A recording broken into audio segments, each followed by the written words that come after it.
Fantastic. Right. Good evening, everyone. Good to see people. It's great to see people. I've got a massive, as always with me, you know, I try and put a script together and go from front to back, but I feel these sessions get more value actually the way we jump around things. I've got a lot to talk about. Obviously, everybody's freaking jumping on the bandwagon at crypto at the minute.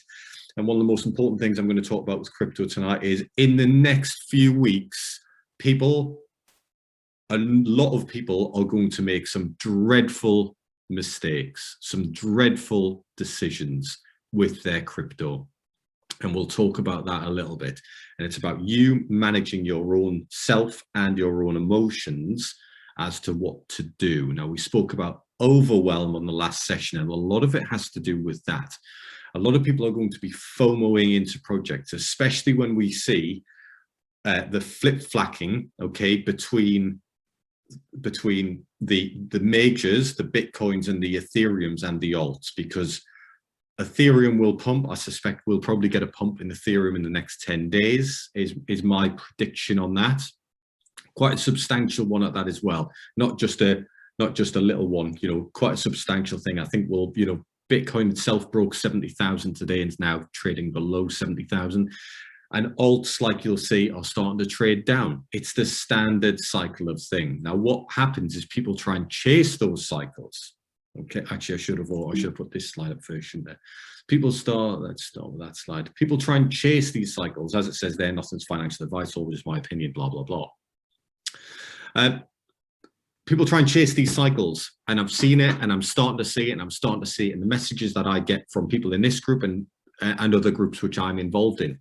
And what I mean by people start to chase it, they'll see Bitcoin and Ethereum pumping. I can see Bitcoin and Ethereum pumping quite quickly to the $6,000-7,000, even though we haven't broken the 5 yet. I see Bitcoin breaking the 70, and if I'm honest, above 70,000, I wouldn't be surprised if we see a sharp pullback from there, just maybe it's quite a short one, but I can then start seeing the $10,000 daily candles. You know, some big moves in the day, which won't hold, but I can see some large things. And what will happen is people who are holding the smaller alts probably gone too hard in the smaller alts, shall we say, not necessarily diversified their portfolio well enough, and actually they've gone harder in the smaller alts trying to get those 100x gains. They'll see their smaller alts losing 17, 18, 25, 30, 35% in a day, and they'll think, oh my God, all I'm seeing here is Ethereum pumping. All I'm seeing is Ethereum pumping. Sell at a loss, sell down here, sell your small alts, FOMO in over there, okay? It's an emotional thing that really starts to grip people as we'll come into this part of the cycle. It's already gripped people as we saw the pumps, because we've already seen quite a significant amount of pumps. And let's not forget, okay, let's not become too short-sighted like this, okay, and say, you know, thinking, oh, the market's down. Coinbase crashed today. The crypto market's crashing. The crypto market fell by 2% today, okay, fell by 2%. That was it, the broad market. That's Bitcoin and all alts in their market caps fell by 2%. That's not even scratching the surface, okay? So, and what happens is people now start to develop an up-only mindset. Remember from the overwhelm last time I spoke about, the up-only mindset is an exceptionally dangerous thing to have. And people will start to develop it. Okay, so all of these things I'm just talking about. I hate to come across as the pessimist all the time. And tonight's talk, there is a bit of pessimism in there, but I'm all about risk mitigation. Okay, and risk mitigation. Jace is on the air. I did a flight safety job for 3 years. Where in my last role in the Air Force, my job was to look at all of the risks and make sure each one of them was mitigated. And what I'm trying to do here is exactly the same. Look at the risks. People seeing pump. Alts going like this, like this, like this, like this, FOMOing out of this into this, just that stagnates in these 100x, okay? Now, they're not all 100x, they're not all 10x. That's the point with alts. You go into altcoins, the smaller caps that I recommend, and we're going to talk about some smaller alts later on. Zane's going to come on, okay? he is going to come on. He's back in the UK. He's not in Madeira anymore. And we're going to talk about a few alts that we're looking at, and how we come up with those, and how I come up with them. And what is also important, guys, is with all of these alts, don't try and buy them all. Okay. Now, I've said many times before that with investments, when we're talking stocks and shares, if you want to get the portfolio growth that I say is possible, and we've proven is possible over the past 18 months with stocks and shares, then you've got to be doing all of, should we call it, if you wanted to follow my portfolio growth, do all of them. With alts, okay, you've got to either follow one person's recommendations, i.e. you buy all the alts that I do, and nobody else's, or you buy a number of things that other people might be recommending, but you do your own research. It's imperative you do your own research. And what I mean by that is, if you're going to buy, say, a couple of my recommendations that I do, then all of a sudden you see your best mate comes on and he said buy this, that, and the other, and then you think, oh, I want to FOMO into them. All of a sudden you'll end up with a portfolio with 1,001 coins in it. And I saw it last night. A friend of mine texted me and said, oh, what do you think of this? What do you think of that? All of them were very, very good things. But I just said to him quite simply, you can't be in everything. Don't try and be in everything. Go heavier in potentially the ones you are in. A heavy position will grow more. Okay. And I see people will start to make that mistake over the next, I would say, 10 days to 2 weeks. Okay. Because I do think we're about to go into quite a boom period, and it'll be coupled with a very, very hard crash period as well. I see in December us having quite a significant crash, which I'll talk about now, quite frankly, why that's going to happen. It's all about rebalancing. Okay, so rebalancing is something that so everyone says now, are we going to have the crypto winter that we've seen many, many times before? Now, you should all know that I always look at the negative case, okay, the bear case as well as the bull case. So are we going to have the crypto winter that we've had before? Well, the bull case for that is no, we're not, because actually we've got institutional investment coming on board. We've got ETFs coming on board. I think a spot ETF for both Bitcoin and Ethereum is just around the corner. We've got Grayscale, one of the largest investment trusts. Have got a huge amount of investments in there from Bitcoin, Ethereum, Litecoin, you name it, they've got it. So they've got a lot of institutional money that is poured in. So we are in a different space to where we were 2013 and 17. Okay. But I hate I hate to say this time is different when it's only because we want to believe it's going to be different. Okay. And that again gets people into trouble. They'll be like, this time's going to be different. We're in an up only market now. We've seen this euphoria. It's never going to go down. Boom. Lo and behold, institutions rebalance their books in December. So they rebalance generally twice a year. All institutions will rebalance. And what is a rebalancing? And it's quite interesting again, because you'll quite often see it as the clickbait on, say, your YouTube videos. So a fund will have a set allocation for a set asset or a set stock or whatever. And again, you see this, for instance, Cathy Wood was slated recently. You know my love for her. Tell you, if she was 20 years younger, I'd leave Amy and go and have a little chase of Cathy. But I'll tell you, if she got slated for selling Tesla stock when she's being so bullish all the time on Tesla stock. Now, the simple reason for that, there's no, so she was slated like, oh, she's losing her faith in it. Okay.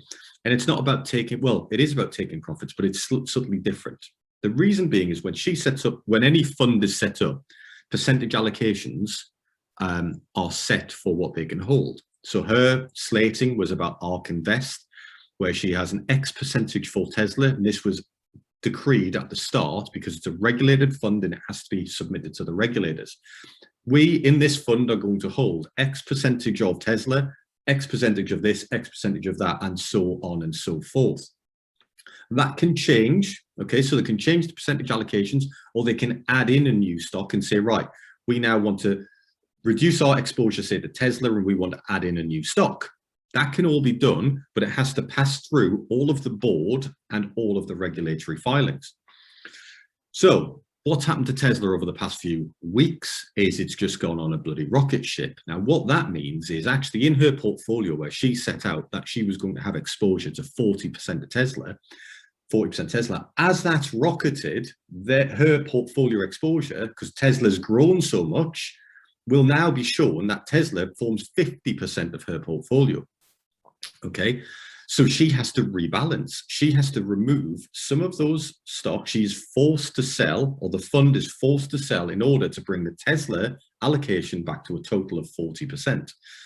So the clickbait headlines of YouTube are always, Kathy Wood's lost faith in Tesla. She's selling it up as part of ARK Invest, where actually, if you dig into it, the simple reason is they're rebalancing. Now, those kind of funds can rebalance again on a periodic basis, which is set out within their regulatory documentation when they set up a fund.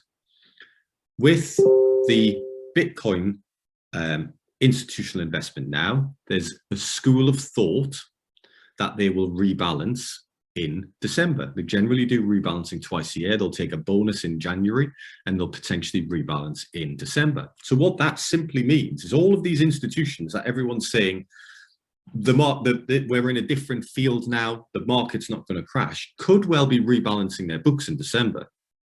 Now, if we look at what's gone on with, Plan B, for instance, has got the past few months highs of Bitcoin, correct, at $63,000 in October.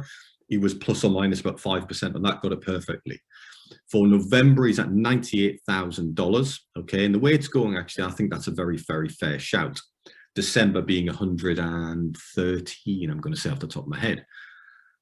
But in that interim, I do see a sharp drop because people will rebalance, funds will rebalance. So you imagine a fund which holds 1,000, 2,000, 10,000 coins of Bitcoin, and they rebalance because their 10% exposure to cryptocurrency or Bitcoin, because it's risen to the 98,000 in November, now equates to not 10% of their fund, but actually maybe 15%. Therefore, they are forced to sell an element of that to rebalance back to the 10%.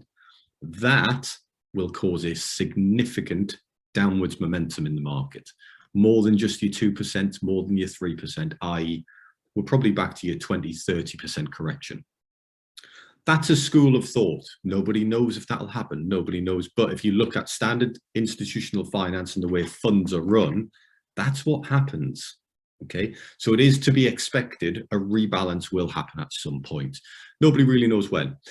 So that's very much something. I do see the bull market potentially continuing, but I'm now starting to err towards the Christmas time. But I'm also potentially looking at different exits now as my mindset shift, and some of that is about the DAOs. Ohm we'll talk about. I know a few of you are in Ohm.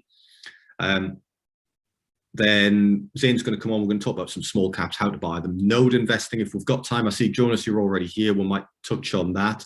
If we don't have time, I'm going to get Jonas to do a separate session on nodes. So that's something completely different as well. So that'll probably be the next session if we run out of time this evening. And I just want to touch on a share opportunity at the end. So DAOs. Last week we spoke about DAOs. Okay. Where's my cursor gone? Why have I lost the ability to move slides? Oh, sorry, I was going to do this one. This was an update. I spoke about Evergrande, didn't I, last time? So Evergrande, as of today, okay, have defaulted yet again. So I have a quick little scan down that. So Evergrande, those of you who missed that session, huge Chinese property developer, built ghost cities, many ghost cities out there. And it started to come into huge problems. We spoke about it on one of the other Zooms. Now, it's one of those situations where Evergrande is almost too big to fail, and the Chinese government will probably back it to the hilt, which is what they've been doing. But the point being, this today was released, my cursor working, this today was released saying how they've defaulted on some of their bond loans. Okay, so what they were doing is, to the creditors of this large property development company, they were issuing bonds, bonds in the form of property that had been built, because they couldn't pay the debts. And now what they're doing is they are starting to default on some of the bonds. This is from an organization called DMSA, and they've been defaulted on. Okay, you can see down here, in order to be able to file for bankruptcy against the company, okay, as a creditor, DMSA self-invested in Evergrande bonds, okay, to prevent you, because it was give me something. So the Evergrande gave them bonds whose grace period expired today, the 10th of November. In total, Evergrande would have had to pay 148 million in interest alone on 3 bonds, no later than today. So the situation in China, with something like Evergrande, we spoke about it, a number of weeks ago now, it's pretty bad. This has got implications, globally, if it goes under.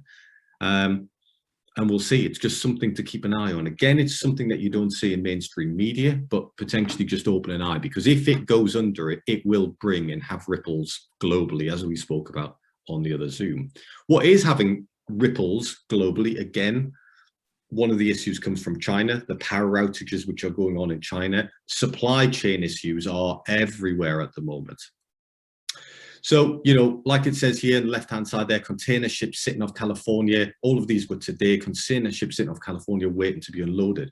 So not only are there issues in supply chain potentially coming from China, which is having impacts in computer parts, left, right, and center, it's having implications on some of the stuff I'm involved in, watch manufacturing, actually. So the watch company I'm involved in now, the wait time on those, or the lead time on those watches, is increasing simply because of the China issues. Construction materials absolutely going through the roof. If I show you this, those of you who are in the property space may well have seen, looking at the property price increases, so we'll just, you don't need to look at all the materials, but if you haven't used this site, it's really good. It's just a self-build site, but you can look down here, just look at the percentage increases taking effect from the 1st of November. A lot of double digits, okay, price increases coming from the 1st of December. A lot of them have already occurred, but so it's these November ones are the new ones. So huge price increases in construction materials are coming, okay, and it's simply down to inflation. Transitory, as we've all been told, yeah, transitory inflation. 6.2% in the States, that's hits. You can look at the middle there. It's actually because the red line is the CPI, the Consumer Price Index inflation. The blue line is what they call the shadow stats, okay, the kind of the behind the curtain inflation, shall we say, and that's currently sitting at 15% now. It's touching highest since 1990 on the inflation. Obviously, you can see there what somebody's done on there, but again, we look at the inflation stats. Search is fast on the three-ed piece. Now, this is US, but it is globally, and we're seeing it here in the UK as well. So it's just something, again, to be very aware of. It's been deemed transitory, okay? But we will see. We will see if it's transitory. These increases are so significant, okay? Where do I see that going in the property sector? Right.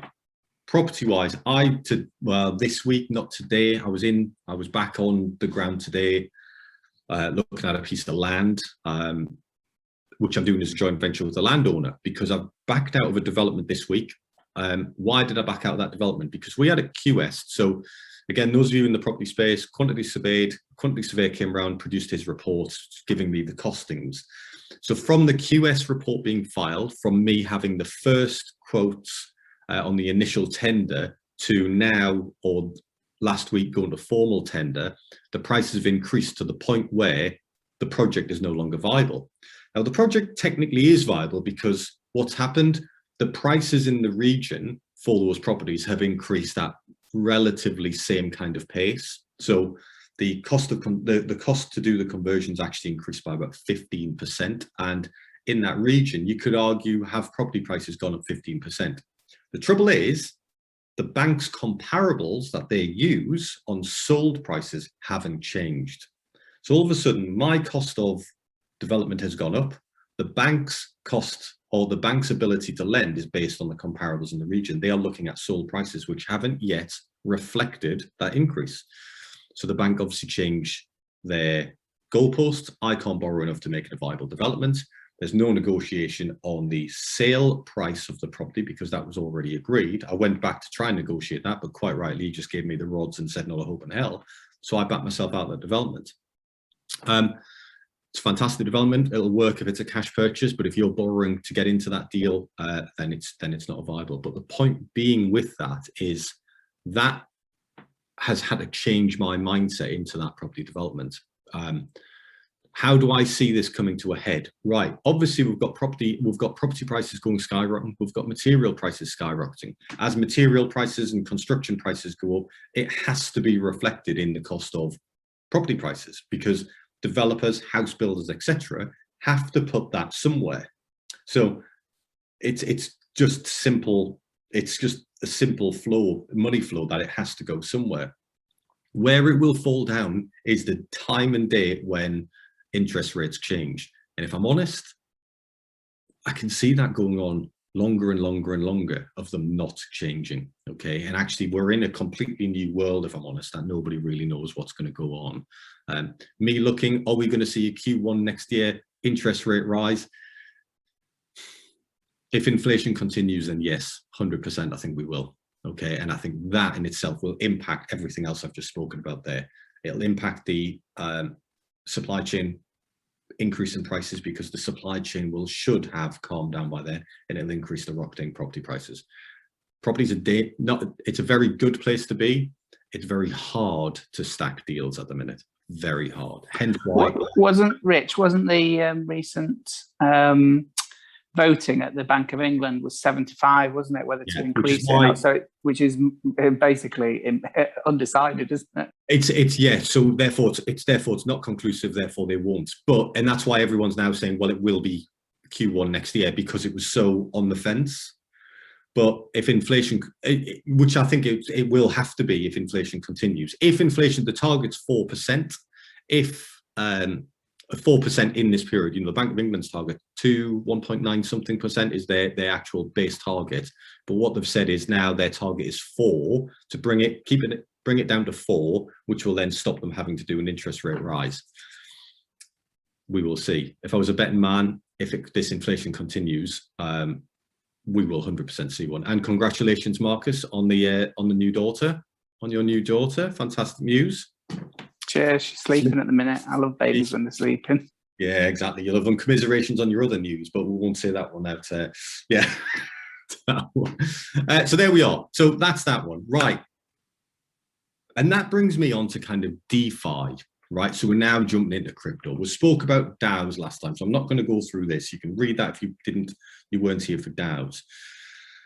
Now, DeFi or decentralized autonomous organizations, they're social tokens. They are organizations, think of them in their simplistic term, they're companies built and run by the people who are in them.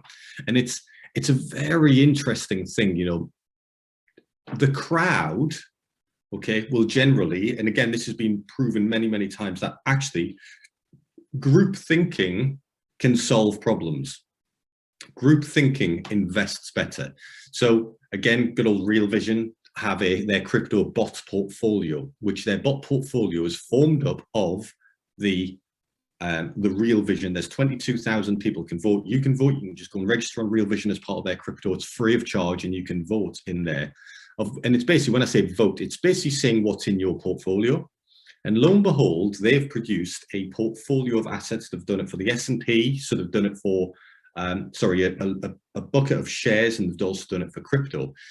So, and out of 22,000 people that voted, their portfolio has outperformed every other manager or that they've then looked at for portfolios, because group thinking, okay, is kind of proven that can succeed more than others. And that's in essence what I'm big picture thinking here, what DAOs could be. They are communities of people where decisions are made on the basis of the community. The community will all have a say or a vote in that. And that's what a DAO is. And it's all part of DeFi, so decentralized finance. Now, the one we looked at, or the one that's being spoken about, I know a number of people in here speak about it. I know, I'm a very good friend with Siam Kid, who's now all in pretty much on 2 DAOs. And on paper, they are absolutely fantastic. And, I've certainly got now a significant position in this one, in Ohm. But let's look at DeFi itself. Looking at Ohm, right? So again, it's Ohm being the Ponzi scheme, and again, and I know some of you have probably seen this, and we spoke about it being a Ponzi scheme. But I'll talk about the Ponzi scheme in a minute, but let's look at DeFi. So decentralized finance against normal finance. okay, against the SEC in America, which pretty much dominate what's going on. And I just, again, want to look big picture. I want to be the bear and the bull, okay? So we're looking at this now, and I'll show that it's not a Ponzi scheme in a moment, but we're looking at DeFi. And this is kind of where you need to be thinking. And this is potentially where I may be changing my exit from crypto the more I delve into DeFi. Because Zane, when you come on, by the way, because I can't see who's on, just give us a shout, will you? Just unmute yourself and tell us you're here. He's here, Rich. Oh, is he? Happy. Zane, I'll get to you in a couple of minutes, mate. So DeFi, conventional money versus decentralized finance. It's going to be a cat and mouse chase for a fair few years, I think. And what I mean by that is you're going to have the regulators, the cats, and you're going to have the decentralized finance being the mice, because the regulators will be chasing the mice, shall we say, and I'll explain why as well. With DeFi, you have a fixed supply of items, tokens, okay? You have a fixed supply. With traditional finance, you don't have a fixed supply. And in essence, what you've seen is, I should have put the chart up today, but we've all know that actually the amount of dollars that were being printed for the past X period of time, a very short period, probably the past 18 months, is about 70% of all dollars in circulation. But what's also happened with the increase in the circulating dollars is the velocity, okay, of money has dropped. The velocity of money is transactional money, what you're spending, what you are buying. And velocity is now actually starting to increase because people are jumping back out there. It had like a temporary blip, and at the moment it hasn't yet taken a downturn yet, but it may well do that. The temporary blip is that classic, we've just come out of lockdown, let's go and spend the shit out of everything. Okay, let's go and buy everything, cars, holidays, everything, because people have been saving during the lockdown. That's kind of where we are now. So traditional finance, there isn't a cap, it's not a limited supply, as we've seen, because it's printing, and hence it's deflationary. And with a deflationary asset where it's you're deflating away the base currency, it drives spending. It drives people to go out and spend because they know their money will be worth less tomorrow. I must now go and buy that car over there because if I don't, it'll be more expensive tomorrow because my money is devaluing, okay? It will appear more expensive. So it drives velocity. So traditional finance with a fixed supply drives spending, where in crypto it's completely the opposite. In crypto, the rewards are given to the saver, okay? Classic high interest. You're rewarded for saving your currency. You're rewarded for staking your currency with some astronomical rates, okay? Oops, it is it. I didn't do that. I was just trying to mute somebody. You're rewarded at some astronomical rates, 8,000% in Ohm. There's some other high ones as well, and there'll be a lot more come out, which are complete rug pull scams. And that'll catch a hell of a lot of people out as they start chasing the APY. So APY, annual percentage yield, with Ohm, it's currently sitting around the 8,000% mark. And as I say, there'll be many, many more come onto the, Ohm is a DAO. There'll be many, many more DAOs come out in the next few months that try and replicate exactly what Ohm has done, offering more APY than Ohm is to get you to invest in it, and it will be a rug pull. So it's imperative that you do your due diligence on them. But Ohm, I am, you know, as convinced as can be now, but I'm just looking at that big picture of DeFi. So again, DeFi, you are rewarded for saving your money. And what that happens over a period of time, it changes your mindset. It changes your mindset to an investing mindset and not spending mindset. Traditional people who were spending and deflating, spending their money because it was a deflation, have now moved to crypto, and it's actually changed them into investors. Okay, how many of you on there now literally try and work and find every spare penny you have to get into the crypto space, to be rewarded more in crypto than potentially the job you were doing that's just giving you that fiat currency? Yeah. So you'll find that that is the general mindset. A lot of people will now move to that mindset and try and become savers and investors, and it drives them to invest, okay, rather than spend, which actually that's not what all countries want, effectively, because we need that spending. So I see a couple of years of this cat and mouse chase where regulators need to give more regulation to try and bring people back.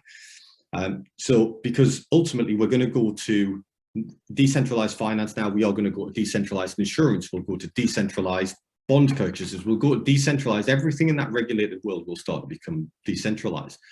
New regulation will come in, which will regulate the tech that we currently have. I look at the cases which are going on now, from Coinbase to Ripple to this, that, and the other. But what actually happens, as they're trying to regulate it, the tech moves on. The tech in the crypto space now is moving so fast. By the time that regulation comes in, the tech has passed it by. The new coins, the social tokens, the NFTs, the gaming, the DAOs, the launchpad platforms, all of these spin-offs come, and then the regulator goes, oh, right, okay, so we've tried to regulate this and failed. We're now going to have to regulate this. Hence, they'll start trying to regulate that, okay? This cat and mouse chase between regulators and those in the DeFi space. And it'll be up and down. What you will see is you will see those sharp rises as things boom, then you'll see the sharp falls as they crash down.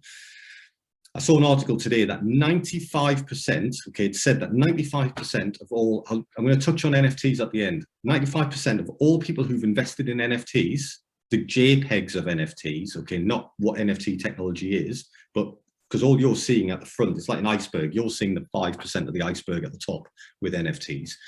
The JPEGs where we think, oh, I'm going to pay £1 million to hang that JPEG on my wall. Actually, NFTs are a huge about ownership, etc. below that. 95% of people who've invested in that 5%, that JPEG piece of NFTism, 95% of people will be will become a negative investment for those who've bought it for the long term. So there you're thinking, I'm going to put $1 million into that JPEG, that NFT, and it's going to be worth 10 million in 5 years' time. 95% of those people, that will become a negative investment. That's just the way of the market cycles.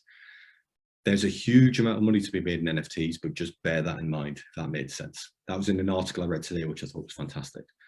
But I see three things happening in the DeFi space now. I see the regulation upon the regulation, okay? Control of the influence in those regulated things. This is the one thing that flagged with me in Ohm, vice other people who've analyzed Ohm against the Ponzi scheme. Let's put up the bollocks. Let's put it, did I put it? Oh. That was the last slide. Never mind. Let's move here. Let's just stop share for a second. Against Ohm is the regulation again upon the regulators. Okay, so that is what's going to happen. Control of the influence. So the regulators will look for the control of the influence in those unregulated products. Who has the control? Is it the developer? So Ohm, for instance, anonymous developer. Yeah, and they've done that for a reason, to stop that. So who has the influence? And this is what the regulation is going to start chasing.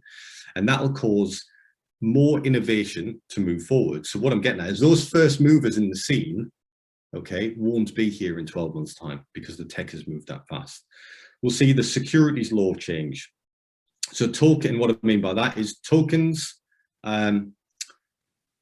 tokens and social tokens, DAOs, okay? You holding a token can vote in those social areas, okay? Now, if you're voting for something that happens, that can be classed as a governance token. I'm just reading this from my notes here. That can be classed as a governance token, which means it now becomes a potential security. Therefore, the SEC can regulate it. So all of a sudden you can see cat and mouse, okay?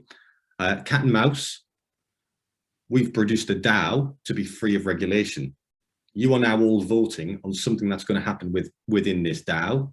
The regulators can now deem that a security, therefore they can now regulate it. Yeah, cat and mouse chase. And the final one is what are called travel rules, okay? And that's to do with stable coins. So stable coins, the majority of them, USDC, USDT, the stable coins that we know are pegged to a fiat currency. Therefore, they are stable coins.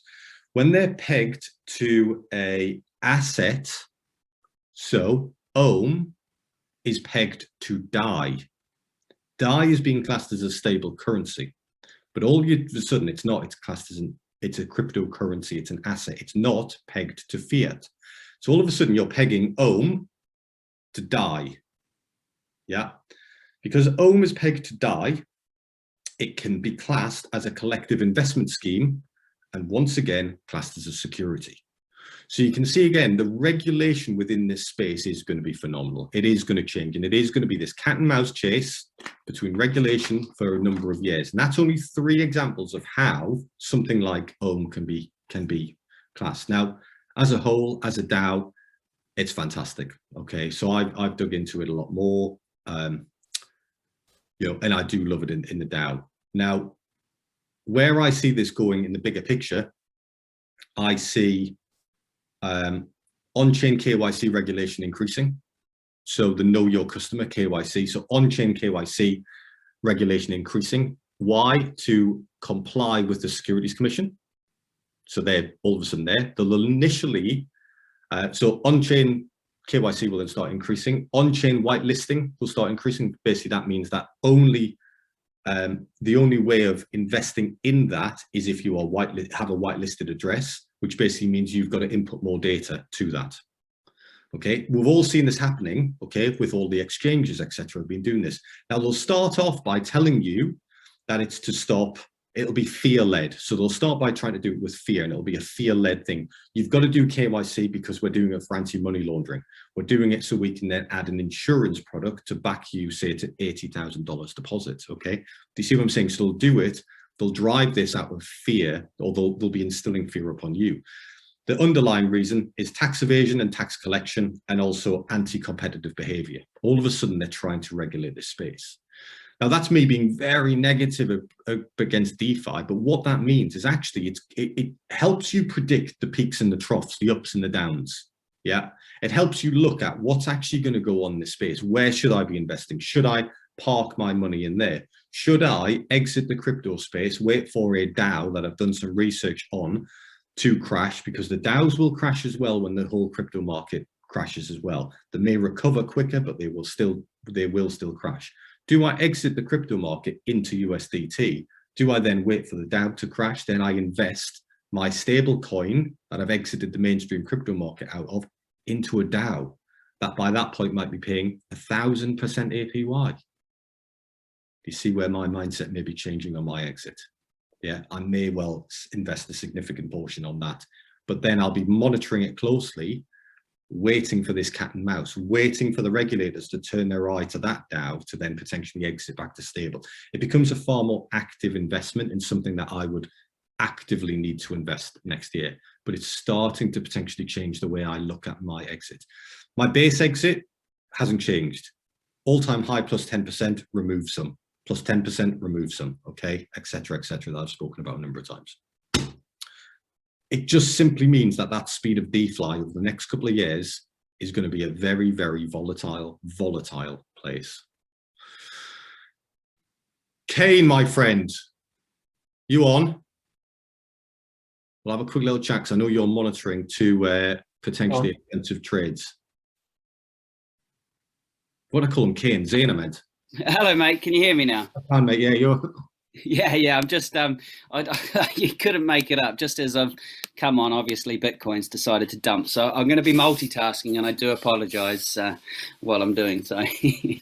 Then do you want to screen share? Put your camera on. Let me give you. Yeah. 1 second. How can I give you permission to screen share? Kane, I think you're going to have to give. You must have started this Zoom. Yeah, it's now live. Okay, start video. I just need to see me there, yeah? The ugly face. Got you there, my friend. Cool.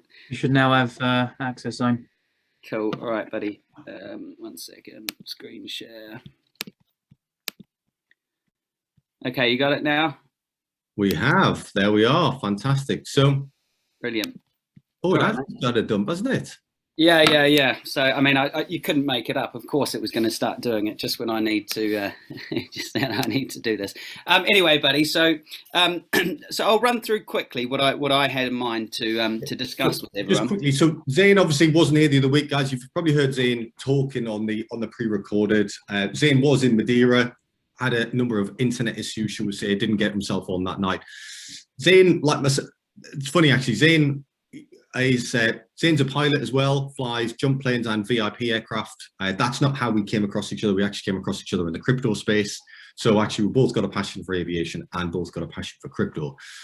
Zane is massively entranced in the altcoin space, not the mainstream, your Bitcoin, your thingy, and he trades a lot. Okay, so short-term trading, yeah, does some trading, and we're going to talk about some of the lower cap alts. Credo came from you, good old Q.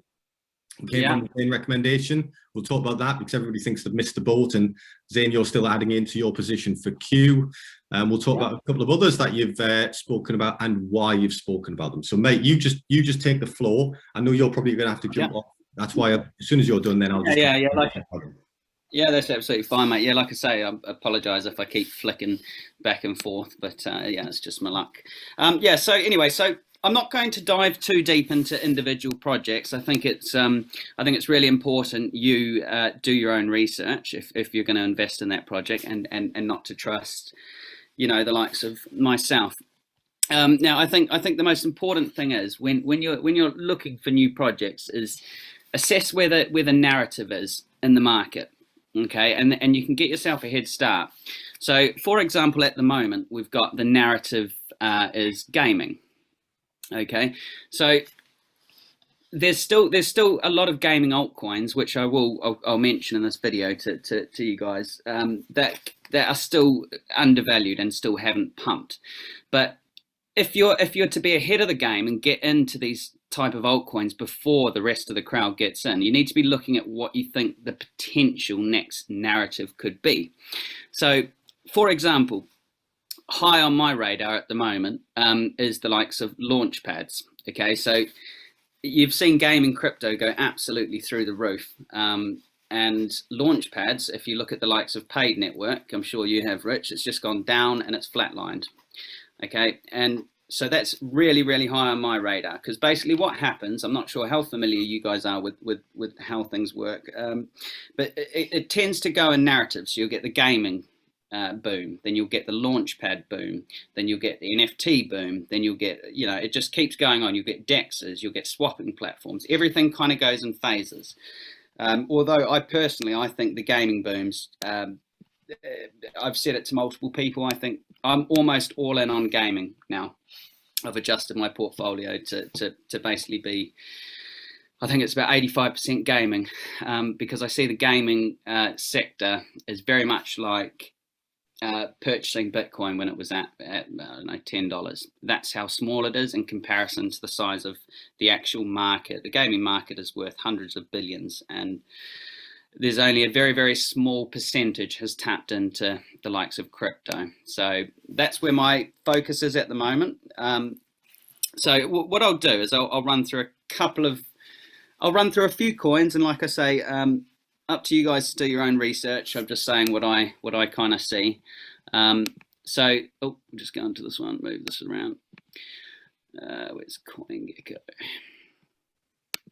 Okay, so the first coins that I will look at is, one second.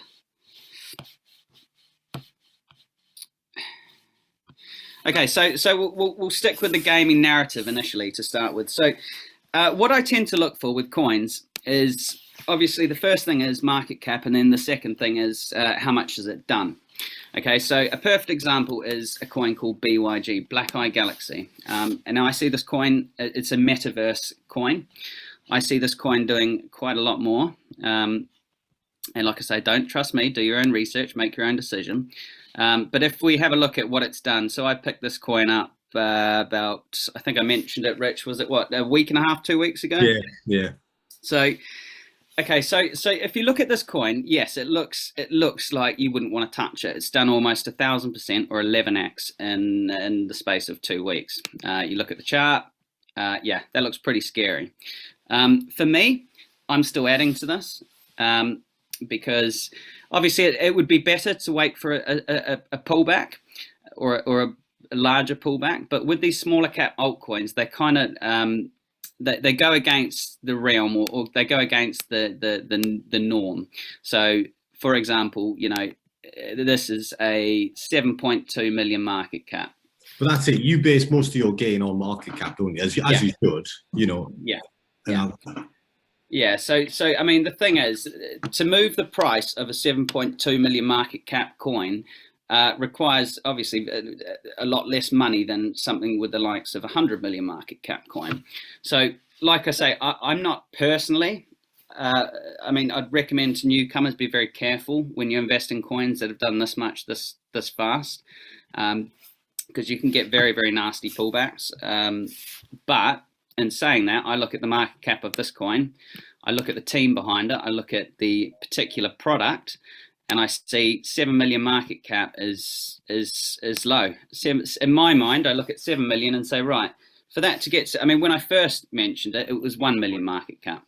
1 million to 10 million is a 10x. 1 million to 50 million is a 50x. To 100 million, 100x.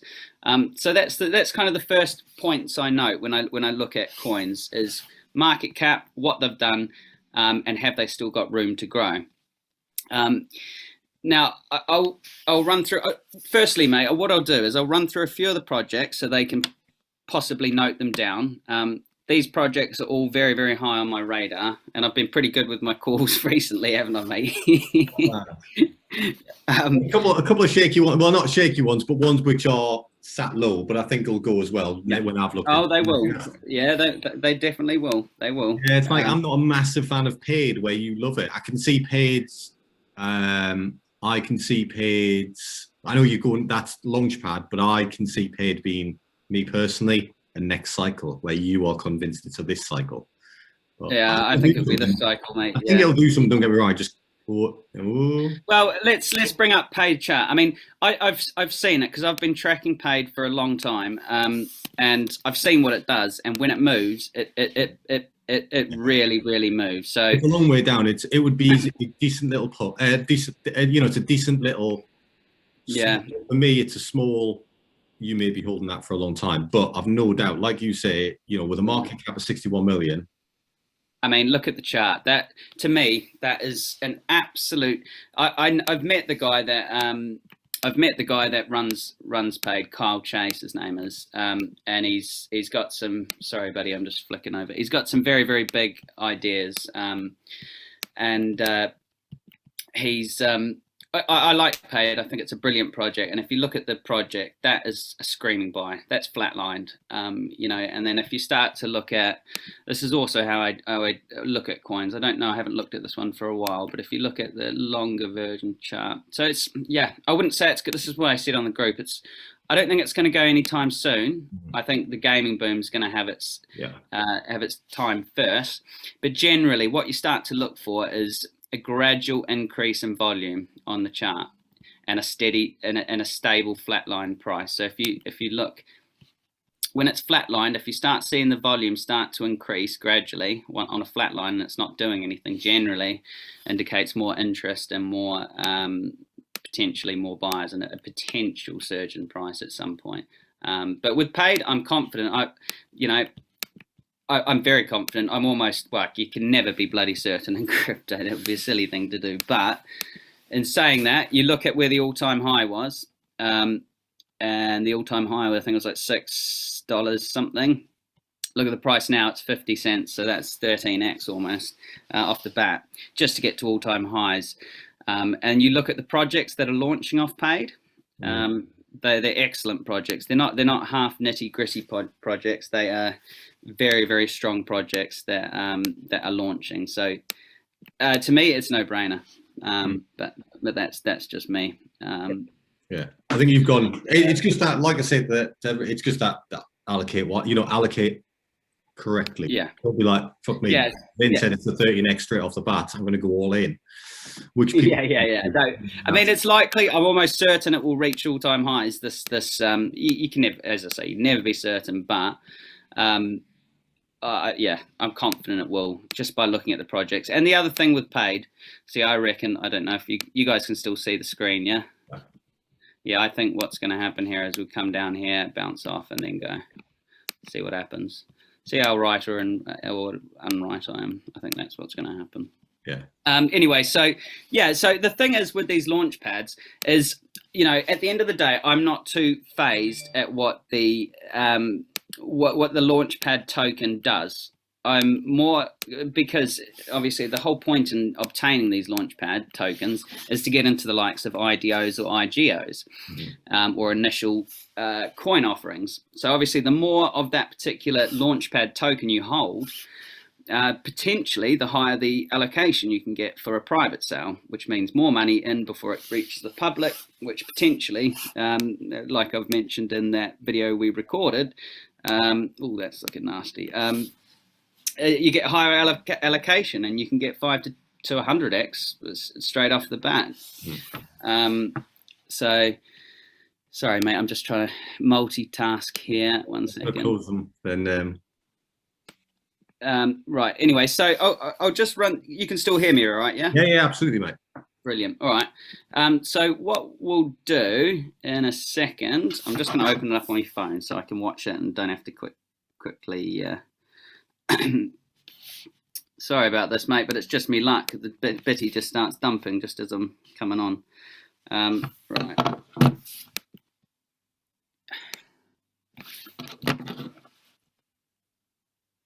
Right, so the next coin that I'll look at, and I'm this one, I think it's going to be an absolute beast, is a coin called Exceed Me. Exceed Me's been around for a long time. Well, not a long time. It's been around for I don't know. So it's probably pushing a year now. And as you can see with the chart, once it loads, it screams accumulation. And it's done virtually nothing for a year or so. It's had a decent day actually today, hasn't it? It has.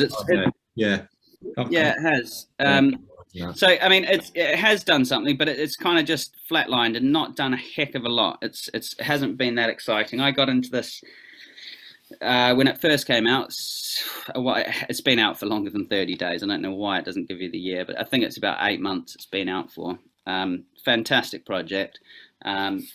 Play to earn project. I think now I would be buying this now 100%. It's still a screaming buy right now. I see that doing. I mean, I won't be selling mine until it's $1 billion market cap. That's not to say you don't take profits on the way out, but you know, I think it's got a lot more to run in it. Sorry, 1 second, mate. Just editing this trade. I can't believe it. It's just decided to just absolutely fall off the wagon as I've come on. So yeah, Exceed Me is a good one. Another one that I've been looking at is, and I think this one's going to be an absolute belter, is a coin called OVR. Now I think this project is absolutely fascinating. What they've done. It's a metaverse type coin. And just 1 second, mate. I'm just going to change this trade. Proper live. I know, mate. I'm properly freaking juggling here. Okay, just 1 second, buddy. If you want to take a pause, I can talk about these two if you want. Yeah, mate. Yeah, if you can do that, that'd be brilliant, buddy. Right, so let me just share my screen. I'll just jump over the top of you, mate. So you just sort that out. I will.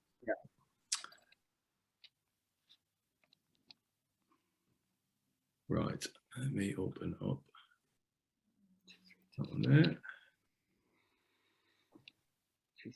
So OVR, guys, is one that I spoke to you about. Hopefully, I know a number of you jumped into it or are looking to jump into it. The key with things like this, my Macs always do that.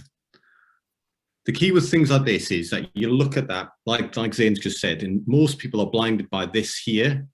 First, that's kind of the thing that smacks them straight in the grid. They'll be like, oh, it's down 10% today, or it's up 30% or 20% or whatever. And it's a case of don't always get blinded by that. You know, if it's gone up 30%, yes, potentially look for a better entry, a pullback on the chart, you know, something where it's, you know, anything that goes up in a straight line like that will always have a pullback, a retest of some form of line.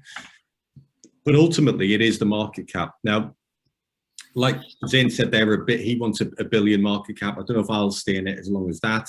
I'd generally reassess things like that at the all-time high.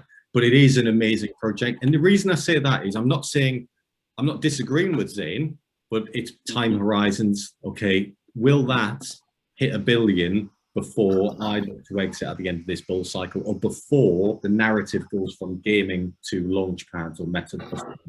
It is metaverse, but it's a play-to-earn game. But it's all about the market cap. Jump on, Zane, if you're finished there. Yeah. I'm good, mate. I'm good. I'll let you continue if if yeah, I yeah, need that's to. fine. So it's looking at the market cap of the coin itself. Like we said about, the reason people keep asking about Credo is simply because it's already moved. Okay, now I put this one in a good while, probably a month or so ago now. I'm up just shy of 400% on it now from my entry. We are nibbling all-time highs.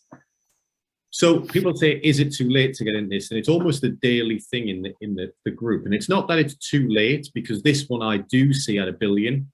Okay. Yeah. Easily $1 billion, but you've got to look at it and you've got to say, right, do I get in here? And the trouble is, because it's done 400%, mindset shifts to, holy shit, done 400%. Rich thinks it's going to go to $1 billion. This is more certainty than OVR. I'm going to go all in or over allocate potentially to this. That's the wrong attitude. If you're just getting into the alts, line them all up on a bit of paper, OVR, Credo, paid, all of them along those lines.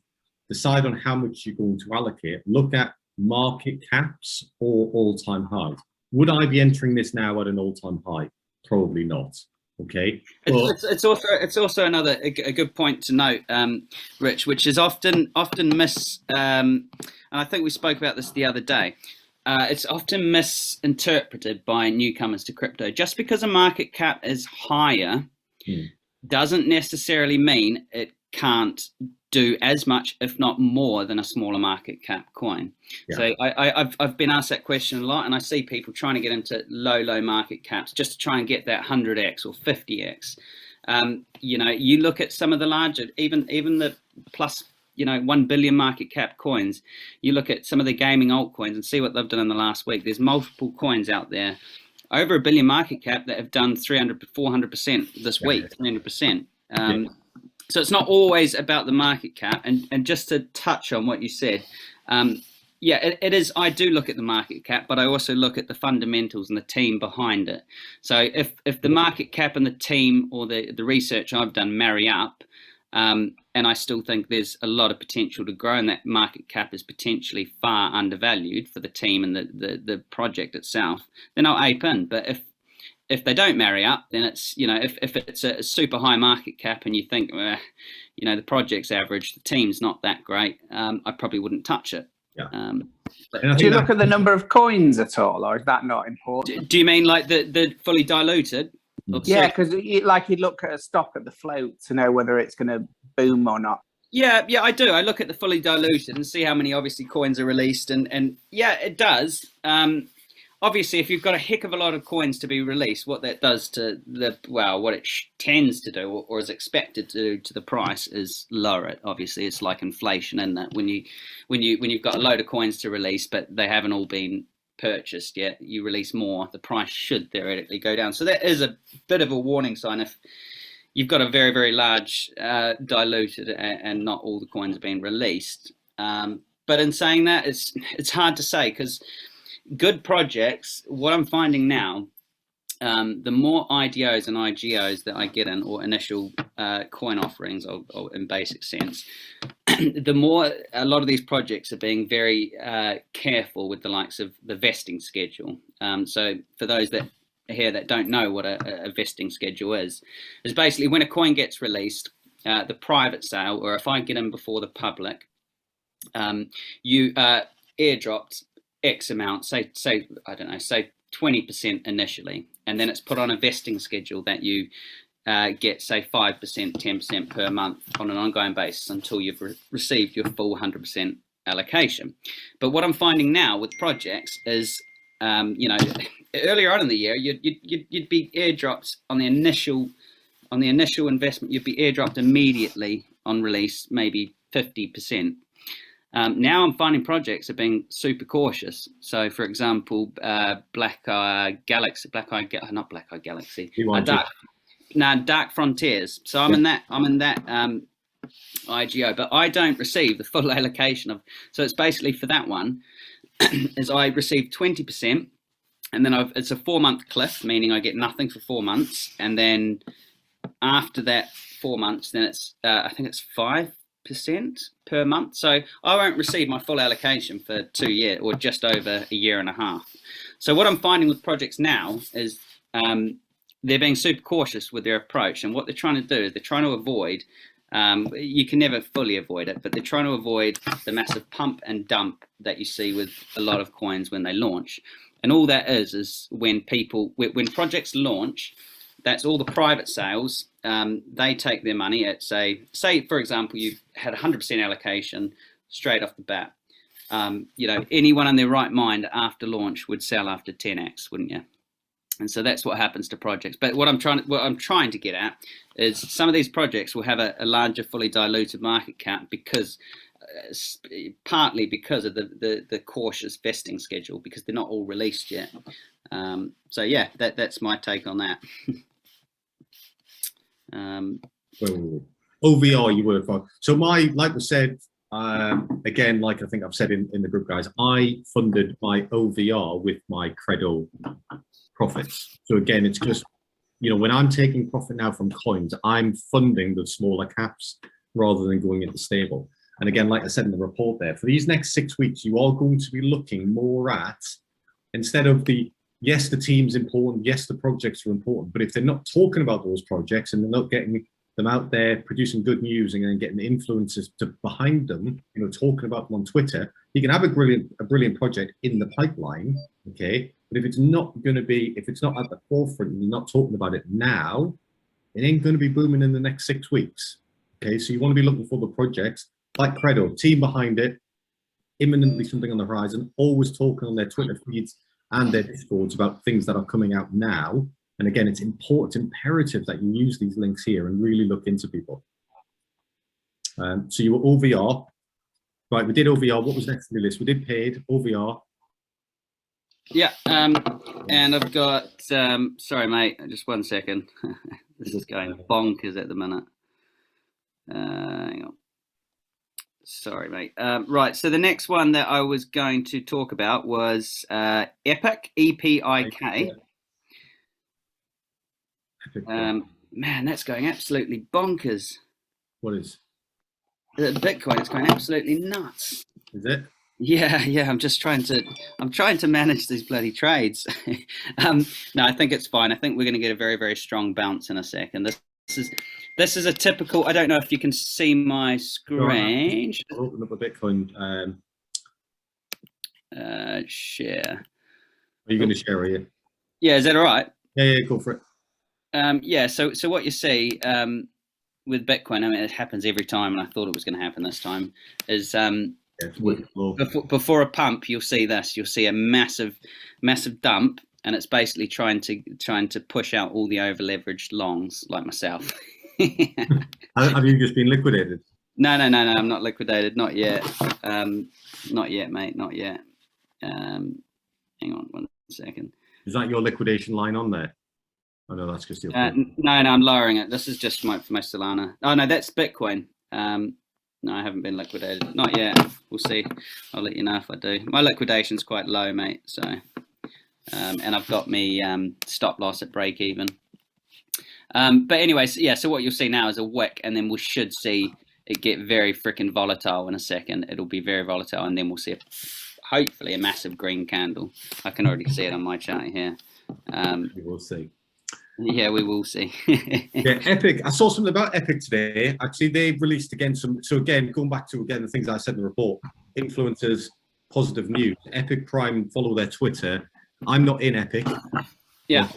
May well get into Epic, especially off some more Credo profit. I think if you have a look at Epic's the partners it's got, I mean, they're associated with the likes of Disney. They're associated with the likes of, I think it's Warner Bros. Some of the biggest companies out there they're associated with. So you know, I think I quite like the project. I think it's probably going to do awesome. But you know, they're kind of your top picks at the minute. Epic, OVR, paid. Yeah. And you're still into Credo as well. Yeah, and another one of the so another thing that I wanted to say, yeah, this is looking okay. Another thing I wanted to say was with the likes of gaming altcoins. When you're looking at gaming altcoins, what I tend to search for is coins that have a proven kind of past. So I've got another one here with or you know, coins that have been around for a while and they've basically flatlined. So another coin that I've got here is where is it? Not derace. Is not chain games. Well, we can have a look at this one. This is all right. Chain games. Another good one. And if you look at what the chart's done. Okay, so it's done absolutely, from memory, it's done absolutely nothing. It's been out for a long time. It's got a proven product. So chain games, skill was the other one that I wanted to look at.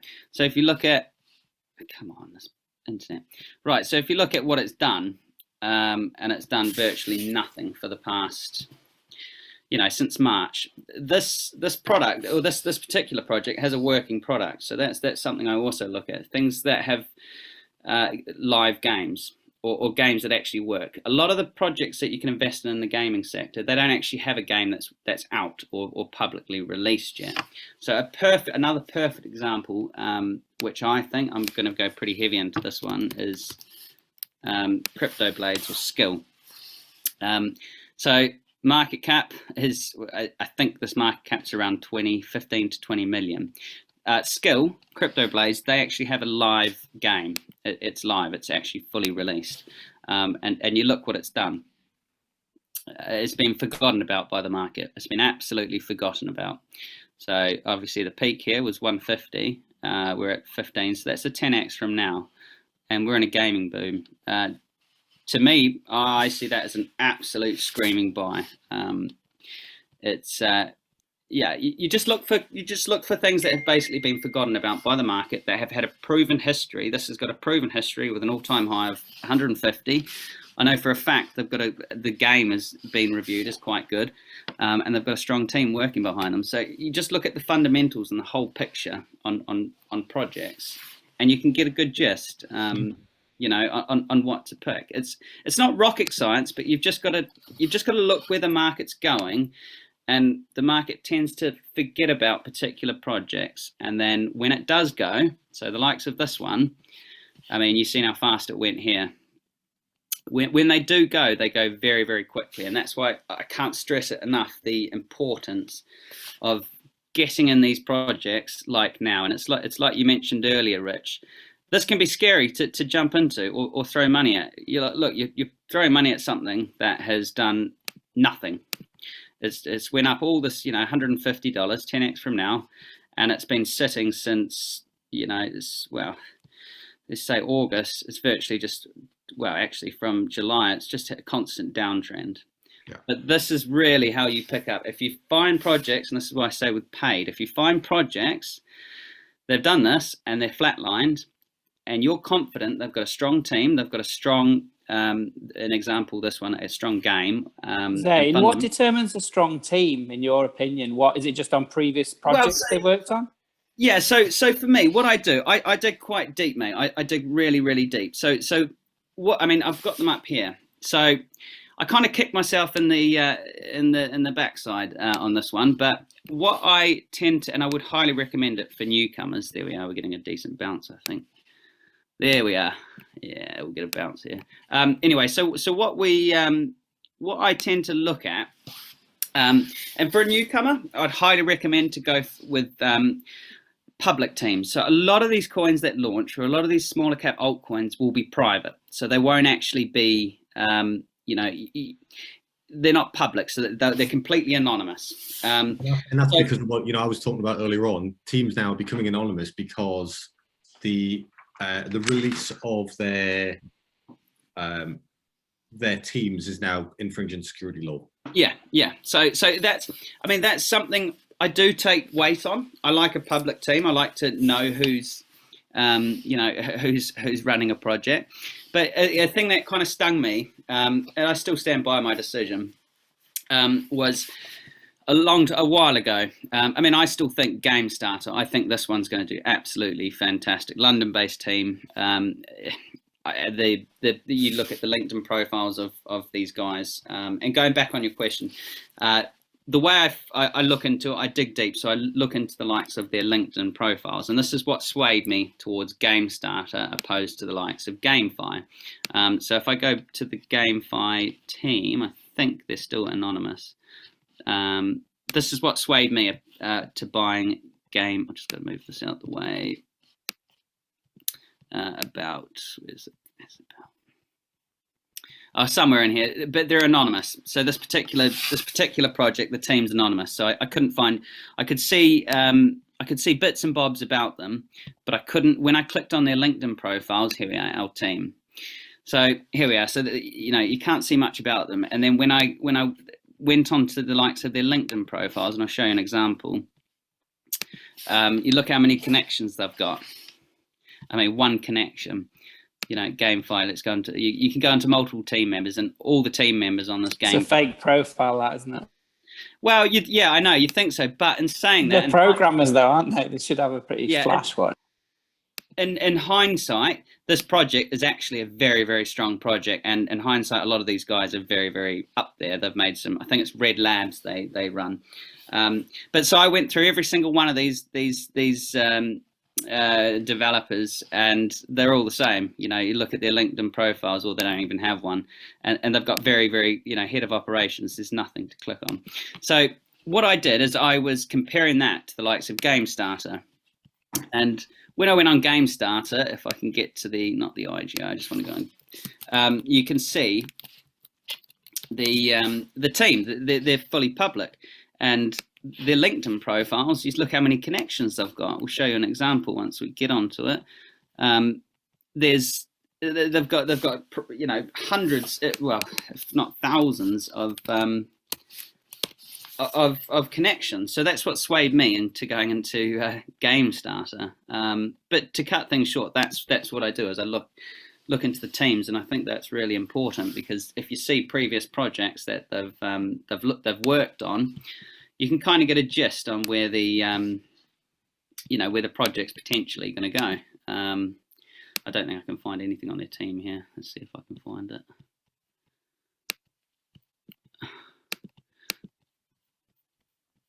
Oh, I don't know. But argument's sake, anyway. So here we are, team. This will load. Here we are. So yeah, they're kind of anonymous here, but if you go onto their LinkedIn, look at the difference. From memory, 500 plus connections. You go into the next one. I think this is 500 plus connections from memory. Yeah. So if you were me, which project would you choose, GameFi or Game Starter, when you look at the connections and the profiles? Yeah, it is fairly obvious. Yeah, it gives history, doesn't it, and context to them. Yeah, and confidence as well. It's a big thing.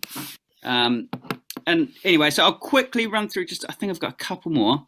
The other coin I'd recommend to look into, to everyone listening, don't trust me, do your own research. I'm just saying where I'm looking.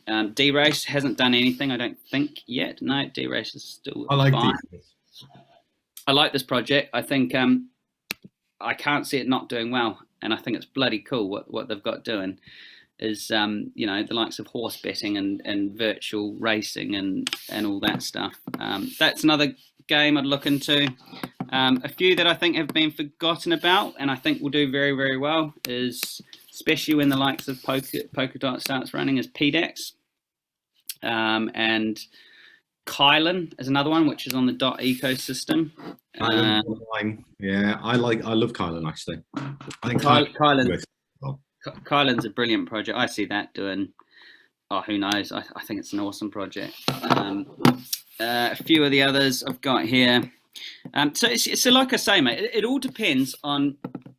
I'm 90% games now, 90% in game, 80% in gaming, because I see that's where the narrative's going to be, and I think that's where the narrative's going to be for a long time. But I think the narrative will shift, and that will shift to the likes of launch pads. You can already see a pulse pad. I haven't seen that one before, but it will switch to the likes of launch pads, and then it will move to the likes of dexes or the likes of I mean, what we'll probably see in the coming weeks, Dot hasn't run. So Dot hasn't had a proper run, I don't think. Parachains are launching very, very soon on Dot. Shared ownership scheme property. So I see Dot doing a similar thing to what Cardano does. So the thing to look at when you expect the likes of Polkadot to run, you look into what else is going to run on its ecosystem. So I'd be heavily, if I was looking to buy altcoins not in the gaming sector at the moment, I would be heavily looking into the likes of PDEX, the likes of Kylan, the likes of PokerStarter. Anything on the Dot ecosystem should do fairly well in the coming weeks. But yeah, I mean, I'm just trying to look through what else I've got. Well, that's it. When you're talking about Dot, I think Dot, because they're obviously being the auctions begin this Thursday. I personally invested in them. So Akala, as of this evening, on their Twitter, again, guys, the whole use of Twitter. I was never a Twitter user before I got into crypto. So no, neither was I, buddy. Neither was I. Tonight, they've had over 600 million. I'm literally reading their Twitter now. 600 million invested in them. So therefore, they are likely to win the first Polkadot parachain auction. So we've invested in Akala.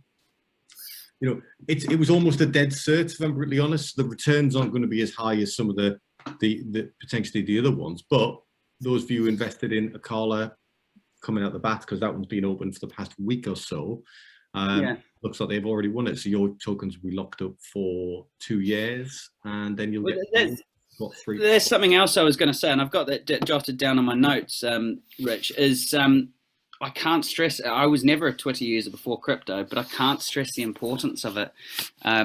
Using Twitter for cryptocurrency and finding the right people to follow. I find a lot of my projects, not all of them, but I find a lot of them mentioned on the likes of Twitter, and then I start researching and digging. That's where I find probably about 85% of the projects that I find. I mean, I'm researching 12 plus hours most days, or all day, every day. But that's where I come across them. And then it's also getting familiar. I don't know do you use Telegram, Rich? Yeah, I do. Yeah. So it's getting using that as well, because that's where all the announcements. If you get into the likes of IDOs or IGOs or private sales, you have to have Telegram, and you have to have Twitter, because otherwise you're not going to know when things are being released, when things are being airdropped. It's essential. So I'd highly recommend anyone watching, if you're interested in getting into those sort of things, is get to grips with Twitter. And then follow all these projects. Is it possible to get a list of people? And I would say no, it's not. To be honest, it's not as easy. To be honest, Mike, if you just start with the kind of the players that I would follow, go from your Raoul, your big picture, your big handfuls, from like your Plan B people, those people, and then work downwards from there. Because most people would go on there and follow the moon boys of YouTube, your crypto busies who actually aren't, I mean, I don't. I tend to follow smaller. But what I'm getting at is you've got to. It's not a case. It's who you like. I would say just go and have a search. Use the dollar sign for XED, dollar XED. See who's tweeting about XED, for instance. I do that. Yeah. Dollar sign BTC. BTC is not even because everybody and their dog's doing BTC, but say. I don't know, do some of the blue chips, dollar sign Dot, dollar sign Akala, then follow the people who are regularly commenting on those is the easiest thing. Yeah, and I think it's really important to, because I see it a lot, and I've actually found myself doing it a few times, is don't try and get too suckered into one particular. If you are following influencers, don't get too suckered into one. Try and have a general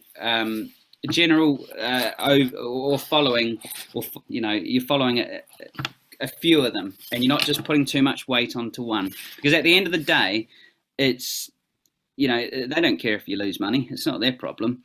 And to be fair, at the end of the day, it's your decision. You need to be doing your own research and making your own calls on what projects to do.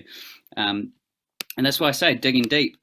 I've had multiple projects that influencers have said, this is going to be the next big thing, and then you dig deep and you find the crap. You look into the LinkedIn profiles, you find, I found, I can't remember which project it was some influencer was talking, raving about it. and I dig deep and went into their LinkedIn profiles. One works at Tesco's, the other one works at a restaurant, like part-time crypto. So for me, it's just alarm bells. You just got to dig. Zane, mate, I'm gonna stop you. Tasha's just commented. Obviously, you met Tasha the other night on a Zoom that we had. Tasha was with the founder of XCD at the weekend. Oh, really?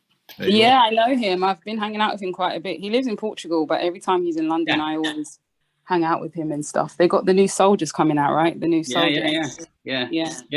He's a bloody. From what I'm told, he's a good guy. He is. He really is. Yeah. They're Portuguese based, aren't they? Or Portugal? Yeah, they are. Let's take a jet over there, Ray Zane. Tell him. Did you tell him to airdrop me some more XCD? Well, look, Tasha, we'll get a catch up with you and Zane actually sometime this week. Zane, mate, I'm going to let you go and do your manage those trades. Yeah, sorry, mate. Sorry. While we're in this bull run, mate, we'll get you back on a regular basis. I think we'll get you back on. It's good to have a little chat just about what you're looking at. You know, we obviously chat on a daily basis anyway on our group. So but mate, sorry, I've kind of been all over the show, buddy. I would have liked to have this not have been dumping right now, so I could actually put my full focus into this. But well, we'll get you one day. You were stuck in Madeira last time. You've trade at the moment here. We'll get you one time, mate. But look, mate, you can stay on if you want. I'm just going to wrap up with a few bits and bobs. That's fine, mate. Yeah.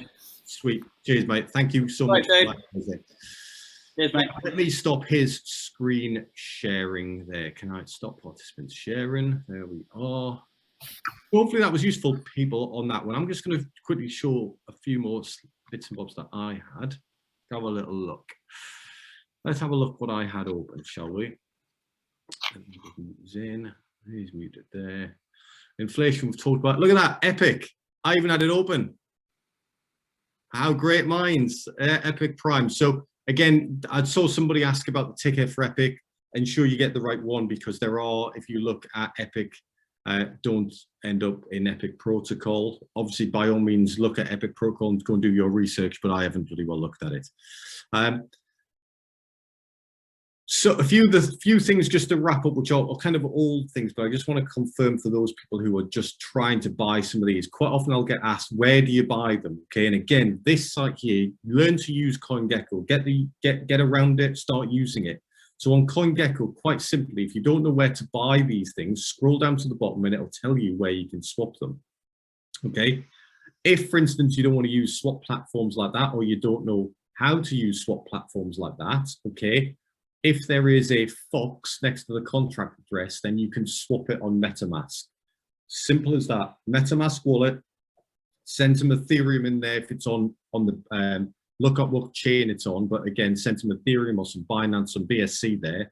Copy the contract address. Remember, get into the good habit of copying the contract address before you go to your MetaMask. Don't just go to MetaMask and type in Epic, because I could very, very simply on a number of platforms create a token called Epic Little and put the ticker EPIK1 or EPIK. I think you can even replicate the ticker as well. And you might just go on there, put in Epic on MetaMask and buy my shitcoin, my rug pull. Okay, so get into the habit of copying the contract address. When you go to MetaMask and you go to swap, it'll go swap Ethereum for, and there's a drop down menu. That's where normally in that drop-down menu, people would just type Epic, okay? Don't do that.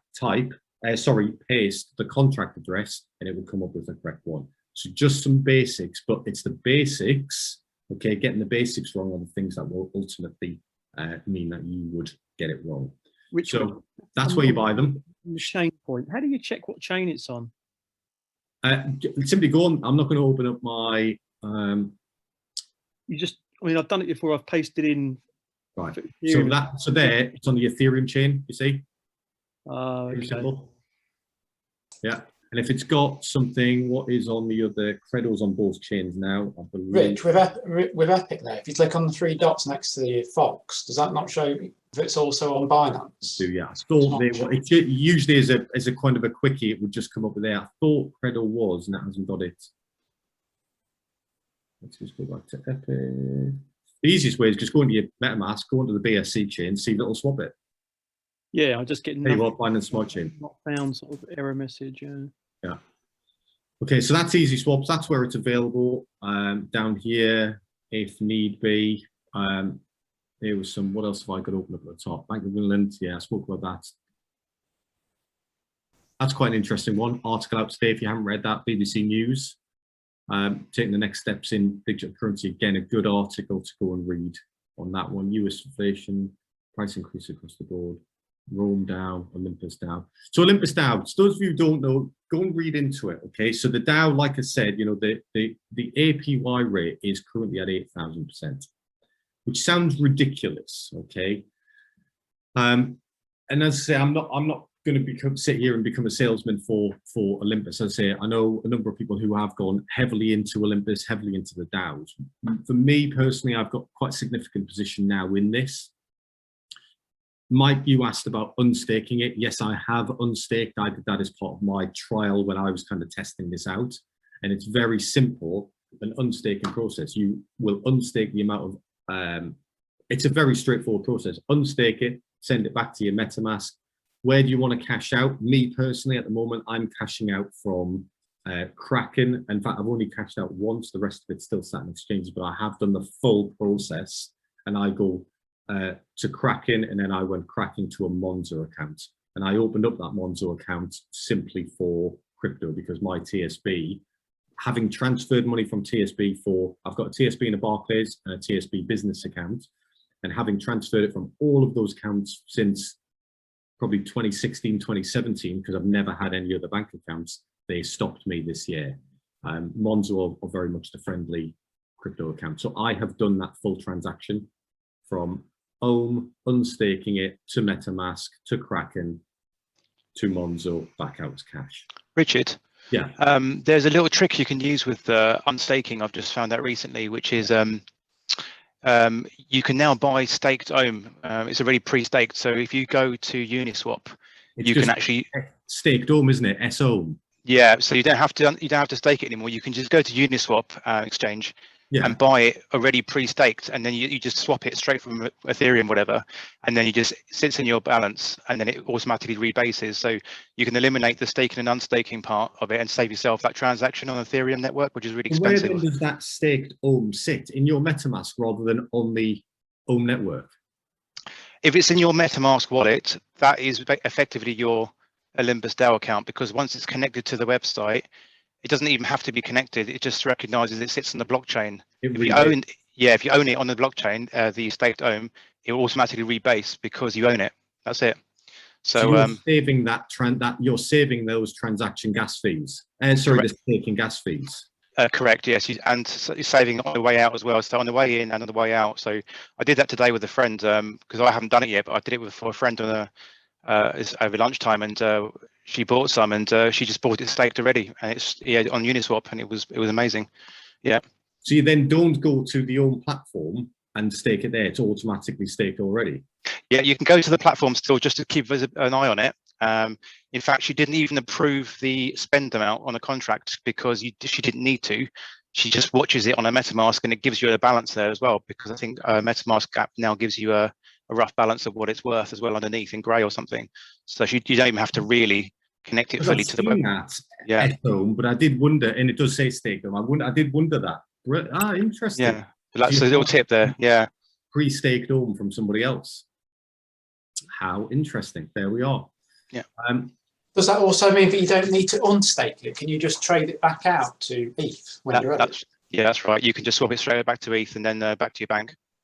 So therefore, I have OM staked now, but because I didn't buy staked OM, I will have to unstake. No, I think if it's an SRHM, which is staked OM, you could still just go to Uniswap by connecting your MetaMask to Uniswap and just swapping the staked OM directly for Ethereum again. I think, and then I'm going to have a play with that, actually. Very interesting. The token changes, Rich. When you stake OM, you start with OM, and when you stake it, you're then given staked OM. So you actually have a different token whilst it's staked. That SOM doesn't appear anywhere, does it? Unless you could add it into your MetaMask to see it. If you add the SOM token, you can see it in MetaMask. Oh, can you? I've never. Yeah. So your own will show 0 now when you stake it, but if you add SOM token, you'll see the equivalent in there. And then does that, and like Jonas has just said, that will rebase and increase daily. Yeah, I checked with my friend, and she checked it, and it rebased the first time round, and it's gone up accordingly. Yeah. Well. Yeah. There we go. Yeah. Fantastic. Thank you very much for that, Jonas. Right. A little bit. I'm not going to do that this evening, but we'll have a conversation on. I'll give you a shout on Telegram. We'll do it another night. No worries. So, guys, please do go and look at it. What I say, I've got quite a significant position in there, but I'm actually more looking at the DAOs. And this is a DAO, remember, a decentralized autonomous organization. Okay, and I'd recommend going to look into them. Again, I'll hit you to Real Vision. Real Vision crypto is now free. It has been for a long time. It is going to go paid, you know, in typical marketing manner where they'll suck you in, they'll watch all of the free stuff, then all of a sudden they'll go behind the paid paywall. But go on there and read the two, listen to the two DAO interviews, that just really to give you a bigger picture of what a DAO is. They're in their infancy. My words of warning with DAOs, I've dug into them. I know many people who have dug into them, and a couple of others. There are copycats coming out the woodwork left, right and center now. And this here, and again, Jonas sent me one just the other night where it was over 1 million% APY, wasn't it? Yes, right. Yeah, I actually got a small amount in that one now, and it's holding steady at the moment, but it's probably a rug pull. Yeah, you know, and again, the may be fine. You know, absolutely may be fine. It's over 1 million% APY, which is an obscene. You know, you said to me you put 1,000 in it. What does that sit at now? It's about 1,300 at the moment, but it's going up and down so much. But all the time that's happening, the treasury is increasing, the runway is increasing, so it's stabilizing. But it could go to nothing any moment. Yeah. Interesting. So I'm starting to look at these kind of things, because again, let's look at the reason for this. You know, the reason for being in crypto is because we. You know, again, I know a lot of people are probably in it just for that quick win. Let's try and become a freaking millionaire overnight, which, you know, there's nothing wrong with that. But actually, when you start looking bigger picture, which was one of the reasons I set up this group, is actually to increase financial education. Is actually, if you start looking at the bigger picture and the debasement, devaluation of our currency, so I saw that the stat is, if we sit at the inflation rate that we're currently at, okay, within 10 years, $100,000 will have the purchasing power of $56,000 now, or pounds. Replace that with pounds. That's a ridiculous stat. So the reason we're looking at crypto is actually we're looking at something new. We're looking into this whole new world. And again, Real Vision Crypto, good old Raoul Powell, has a free video on there which talks exactly that. Go and watch it. So I'm starting to think, what is the point of bringing it back to fiat? We all need lifestyle tokens, okay? And that's part of NFTs. So NFTs are becoming the lifestyle token, as what they're being referred to now, those JPEGs within the crypto world. Because it's very easy in the real world for me to have a lifestyle. I'm going to go and drive a Ferrari so everybody can see that I've done well in business, which I think is all shit, but people do that. It's hard to do that in the crypto world unless I show you my crypto balance that says 5 million quid. But if I have £1 million NFT stood on my wall, it's that status symbol, okay? Not something that I would buy into, but my point being is look into this world of where the world is going with the metaverse, buying land. I'm on the cusp of buying a piece of land in the metaverse now for $9.5 grand. A story for another day. So actually, why do I want to bring it all back to fiat currency? Why do I want to? I'll hold it in stable coins, but actually, when I'm looking at that stable coin, is there something better I can do with it? Ohm is pegged to die, okay? So when I talk about being pegged to something, Ohm is pegged to die. So actually, am I prepared to risk an element of my portfolio on exit in Ohm for that crypto winter? Probably, quite probably, okay? And that's probably where I'll now be going. I wouldn't go all in on that. That's my personal opinion. I know people who have. It doubles every effectively 7 weeks.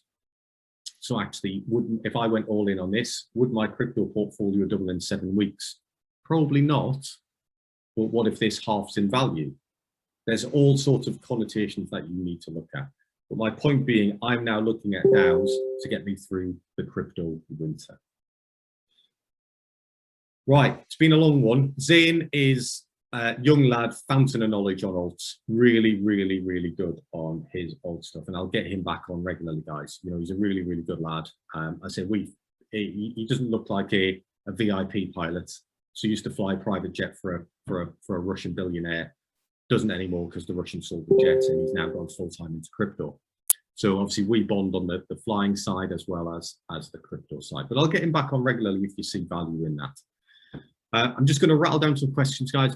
Somebody's asked about a meetup, and I've had a thought about a meetup before. You know, there's over 100 people now in kind of the wealth creation group, and I think I'd quite like to do a meetup in the next couple of months. So I'm going to put a bit of thought into it and like look for a central location and just do a meetup, more a social event, probably over dinner, that sort of thing. But I'll put a bit of thought into it and look to organise that. I say there's over 100 people, and I think it'll be quite a good event to get together, and we can all come and spend our credo games. I think that's about it, guys. The bit I wanted to do about nodes, I'm going to get Jonas to do on another day. We might not leave it till next. So I might do an interim. I might actually do a session next week with Jonas to talk about nodes, which I found quite fascinating. Node investing. So rather than wait 2 weeks, do it earlier, just in case any of you want to jump on board with that. I'll get Zane on. Any questions, guys, ask them in the group. Be careful with your allocations to the altcoins that he has suggested. Don't just go and ape into them just because he said it. Ape being the crypto term for jumping balls deep, as I would say in the military, which I probably shouldn't say these days, into something without doing your own research. You know, look at your allocations. Maybe take 10% of your whole portfolio, 20% of your whole portfolio, and divide it up and put it into those alts. As they grow, take profits from them to put into other small cap alts. Don't be going all in onto, obviously everybody sits back and be like, if only I'd gone all in on that alt, or if only I'd gone all in on that alt, you know. But what you don't hear about is the half dozen that went to zero or didn't do anything during this market, okay, because it will happen. Hope that was useful, ladies and gents, and I look forward to seeing you next time. Yeah, take it easy. Have a good evening. Cheers, Rich. Thanks, Rich. Nice one, Rich. Thanks, Rich. Bye now. Thanks, Rich. Cheers, Rich. Nice one, mate. Thanks, Rich.